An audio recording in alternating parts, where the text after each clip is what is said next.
मैं समझ पा रहा हूँ कि ये आपके अंदर जो एटीट्यूड है ये कहाँ से आ रहा है, क्योंकि आप बचपन से ही फौज में जाना चाहते थे, तो आप जंग के मैदान में ही खड़े हैं एक तरीके से। बस फर्क ये है कि आपके हाथ में कलम है, हथियार ना हो करके। हथियार से एक आदमी की जान जा सकती है, हाँ। कलम से बहुत ताकत होता है। शिक्षा एक ऐसा हथियार है ना, हर कुरीतियों से लड़ सकता है, हर तरह की समस्याओं से। और ये एक ऐसा हथियार है, मेटल डिटेक्टर में भी नहीं पकड़ाता है।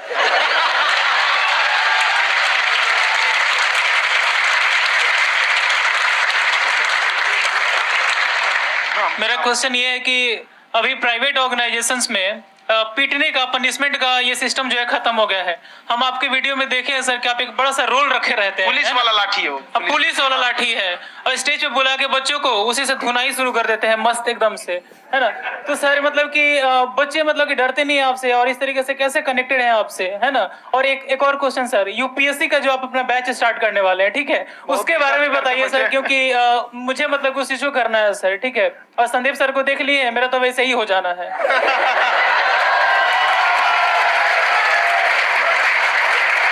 क्या हो जाना है? मेरा पूरा कंप्लीट करो। I'll be an IAS officer next year because I have seen you, sir. My day is like complete, sir. All the best. Thank you so much, sir. Thank you. पूरा बोला करो। Thank you. देखिए, लड़कों को जहां तक पीटने की बात है, जब पढ़ाने की बात आएगी तो उसको हम पूरे बेहतरीन ढंग से पढ़ाएंगे। लेकिन जब सजा देने की बात आएगी ना, तो वो भी बेहतरीन ढंग से होगा। ऐसा थोड़ी होगा कि बस एक ही चीज बेहतरीन ढंग से होगा। और डर का होना बहुत जरूरी है। ये डर भी अपने आप में एक मोटिवेशन है, क्योंकि जब आपके अंदर एक थोड़ा सा डर रहे ना, तो डर के भागिए मत। एक ऐसा डर जिसको आप लगे कि नहीं नहीं थोड़ा सा और करने की जरूरत है, फिर तो ये हम इसको क्रॉस कर जाएंगे यहाँ पर। तो लड़कों के अंदर ये डर बनाना भी जरूरी रहता है। और रही बात यूपीएससी वाले की, जो आपने बोला, बहुत सारे लड़के वेट कर रहे हैं यूपीएससी की, क्योंकि 2-2.5 लाख फीस सारे लोग एफोर्ड नहीं कर सकते।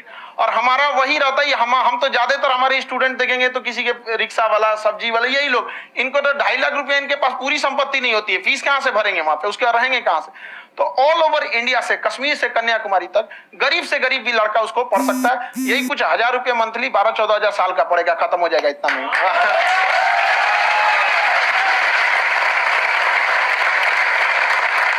ये जो डंडे वाली बात इन्होंने कही, ये सच है? मतलब आप सच में एक डंडा रखते हो? पुलिस का ही है वो।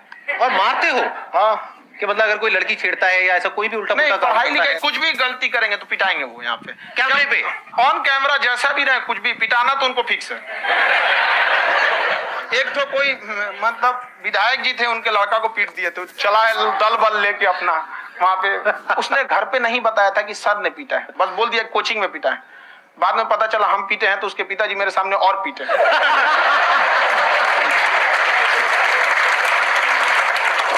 सर आपका सबसे बड़ा डर क्या है आप दोनों का? फौजी को डरे नहीं लगता है, बाकी अफसर से पूछिए।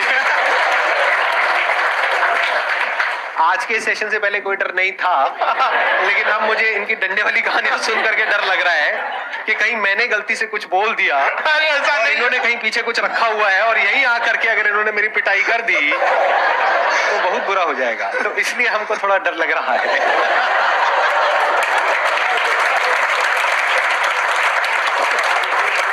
आपकी डेली कितने घंटे क्लासेस होती हैं? 6-7 घंटे। अभी भी खुद ही करते हो आप? हाँ, हमारे स्टाफ परेशान रहते हैं। हम 1:30-2 बजे सोते हैं, सुबह 6 बजे उठ जाते हैं, परेशान रहते हैं। अरे इतना क्यों करते हो, है ना? कभी तो उनको भी साथ साथ लगना पड़ता है ना? उनको साथ साथ लगना पड़ता है। हम जग गए तो कोई सोया थोड़ी रहेगा, परेशान रहता, दिन में सोते ही नहीं है, बेचारा कहीं कहीं जाके सोते रहता है। हम सिर्फ बांध दिए कि भाई तुम इस समय सो जाना, तुम इधर सो जाना। आपकी शादी हो गई या नहीं हुई अभी? मेरी खुशहाली देख के आप आइडिया लगा सकते हैं।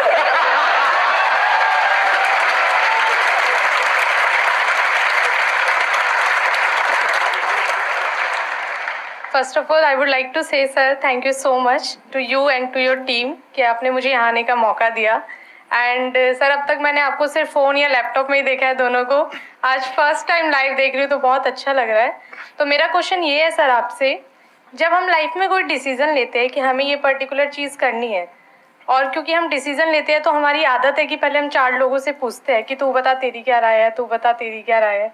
तो उनमें से अगर कोई हमें कह देता है कि ये बेकार डिसीज़न है मत कर, तो हमारा माइंड कहीं ना कहीं डाइवर्ट होने लगता है और उसकी वजह से हम अपना डिसीज़न चेंज कर देते हैं।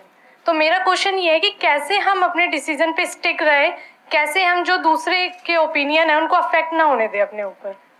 दूसरे से सलाह लेने से पहले एक बार खुद उस पर रिसर्च कर लेना चाहिए, ताकि आप सामने वाला क्या सलाह दे रहा है आपको समझ में आना चाहिए। यहाँ पर ऐसा नहीं है कि कई बार ऐसे होते हैं कि दूसरे वाले को एक्सपीरियंस होता है, तो अगर आपको पहले से आइडिया है, उसके बारे में आप बेहतरीन ढंग से रिसर्च किए कि क्या इसमें प्लस पॉइंट है क्या निगेटिव है, उसके बाद आप किसी से सलाह लेने जाइए। ये नहीं कि मन में सीधा बताओ गड़बड़ा जाएगा। तो वहां पे पहले आपको R&D करना पड़ता है, समझा कि नहीं। और जिंदगी हो या गाड़ी, जीतेगा वही जो टाइम पे गियर चेंज कर रहा है।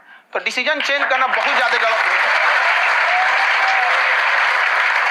इन्होंने बहुत अच्छी बात कही है और मैं इसी बात पे थोड़ा सा और ऐड ऑन करूंगा कि ये जो आपने कहा ना कि अपने डिसीजन पे स्टिक कैसे रहें, ये कोई अच्छी क्वालिटी नहीं है, क्योंकि टाइम टू टाइम आपको अपने डिसीजंस को चेंज करना होता है। जैसे आपने 4 लोगों से डिस्कस किया, कोई इंसान कुछ पॉजिटिव बोल रहा है, कोई नेगेटिव बोल रहा है, उससे फर्क नहीं पड़ना चाहिए। डिपेंड ये करता है कि वो जो बोल रहा है उसका बेसिस क्या है। क्या वो किसी नॉलेज या एक्सपीरियंस के बेस पे बोल रहा है या ऐसे ही कुछ भी बोल रहा है? ऐसे ही बोल रहा है तो फिर उसकी बात पे ध्यान क्यों दे रहे हो? अगर किसी नॉलेज या एक्सपीरियंस के बेस पे बोल रहा है, फिर चाहे वो पॉजिटिव बोल रहा है चाहे नेगेटिव बोल रहा है, दोनों ही मायने रखता है। उसके बाद में रिसर्च करनी है और फिर रिसर्च करने के बाद में फाइनल डिसीजन अपना खुद का होना चाहिए। अब वो डिसीजन उससे अलग भी हो सकता है जो आपने पहले लिया था, और वो सेम भी हो सकता है। सर मेरा क्वेश्चन दोनों से है आपसे, how to deal procrastination and laziness. हमारा ब्रेन है ना, ये बहुत आलसी टाइप का, इसको आराम खोजना पसंद है। अब थोड़ा सा भी अब इसको आराम की ओर लेके चलेगा ना तो फिर उधर ही रहेगा। आप सोचेंगे 10 मिनट आराम कर लेते हैं ना, तो 10 मिनट 2 घंटा बना देगा। उसको टॉर्चर कीजिए, चल 10 मिनट बाद में। उसको आप उस पर हावी में, वो कह रहा है कि हमको आराम चाहिए, आपको हाँ आराम मिलेगा, पहले काम फिर मिलेगा आराम। तो आप उसके हिसाब से मत चल। आपका मन कर रहा है थोड़ा सा देख लेते हैं, कोई नोटिफिकेशन आया, आप कोई काम कर रहे हैं, क्यों पहले काम कर लीजिए, बाद में देखिएगा ना नोटिफिकेशन। आप हावी मत होने दीजिए यहाँ पे। अगर आप 5 मिनट भी थोड़ा सा लूज पड़े ना, थोड़ा सा कमर सीधा कर लेते हैं, 2 घंटा बर्बाद कर दिया आपको। हावी मत होने दीजिएगा उसको अपने ऊपर। प्रोक्रेस्टिनेशन को तोड़ने का एक ही तरीका है, सबसे छोटे लेवल पे ले जा करके उस गोल को तोड़ दो। यानी वो गोल बहुत बड़ा है, उसको ब्रेक डाउन करो, उसके सबसे पहले स्टेप पे आ जाओ कि उसको अचीव करने का सबसे पहला स्टेप क्या है। जैसे गाड़ी चलाना सीखना है, उसका सबसे पहला स्टेप क्या है।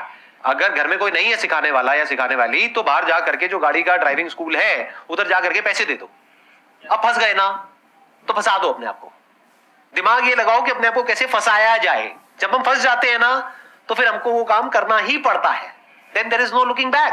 जब तक आप सोच रहे हो तब तक सोच रहे हो, उसको बोलते हैं पैरालिसिस ऑफ एनालिसिस, कि आप सोचते चले जा रहे हो अपने माइंड में, मैं ये करूंगा वो करूंगा वो करूंगा वो करूंगा, और प्रोक्रेस्टिनेट हो रहा है, वो चीज टलती चली जा रही है। तो उसको छोटे से छोटे लेवल पे ब्रेक डाउन करके उसको कर दो, दैट इज नंबर 1।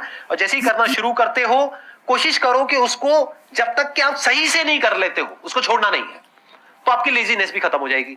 कई लोगों को तो हमने देखा है, जो सप्ताह में कुछ भी नहीं करता वो भी संडे को आराम कर रहा है।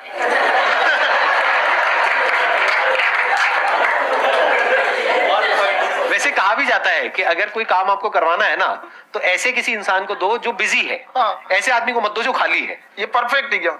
किसी को भी आप देखिएगा जिसको आप कहते हैं कि मतलब थोड़ा ठीक ठाक आप समझते हैं कि नहीं ये बहुत आगे निकल, वो एक काम को खत्म करने के बाद कभी आराम नहीं करेगा। एक काम खत्म हुआ उसको लगेगा हाँ एक खत्म हो गया, अब दूसरा करना चाहिए। और वही जिसको देखिएगा एक खत्म हो गया और आराम करना चाहिए, कभी नहीं, लाइफ में आखिरी सांस तक। सर यहाँ पे सब हिंदी में पूछते हैं, इंग्लिश में पूछते हैं, मैं भोजपुरी में पूछूं? जौन भाषा ठीक लगे तोने में पूछ दो। हाँ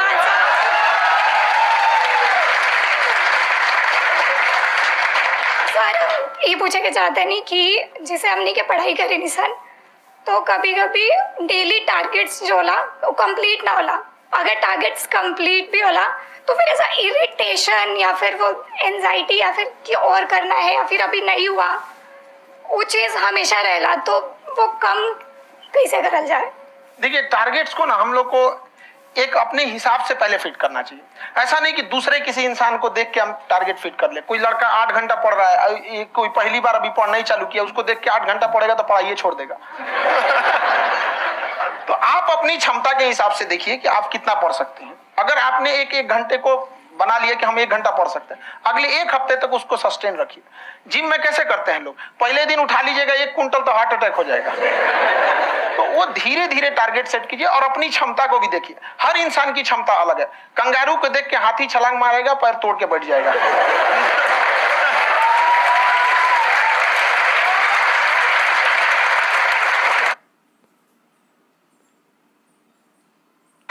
अब संदीप सर का मोटिवेशन देख के इसका मतलब